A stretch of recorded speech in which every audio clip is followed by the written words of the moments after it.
Инспекторите на терен, цените на производите се следат. Секој што ќе се обиде да профитира ќе биде ригорозно казнет. Државниот пазарен инспекторат од 1 септември ги засилува контролите по маркетите. Ќе се следат маржите кои ги ставаат трговците на производите и ќе се реагира на секое неоправдано поскапување.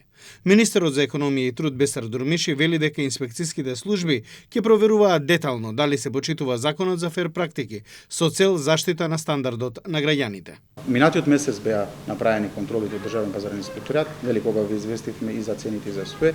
Исто така и во наредниот период, особено сега во месец септември, ќе се направи уште една контрола во рокот 2 или 3 недели, каде што ќе се направи анализа. На отпочеток сме кажале дека секогаш ги мониторираме. Таму кај кога ќе има потреба ќе постапуваме.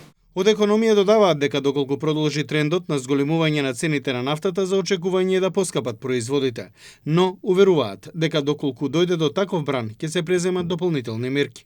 Министерот потенцира дека засега се фокусирани на бруто маржите, иако има обиди за изигрување како во минатото, кога трговците одлучувале да се стават дополнително добивки до 30%, ќе следуваат казни. Имаме 2 месеци поред намалување на цените во однос на прехранените производи.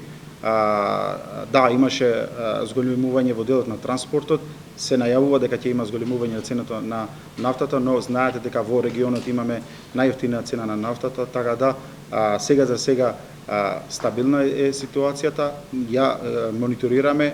Паралелно, покрај мерките за заштита на стандардот на граѓаните, Министерството за економија објави и 2 наменити за напредување на конкурентноста на домашните компании од преработувачката индустрија. Со јавните повици се обезбедува конкретна поддршка во 2 значајни области: зајакнување на соработката меѓу компаниите и универзитетите преку заеднички проекти, како и воведување, имплементација и сертификација на стандарди и развој на практики на општествена одговорност.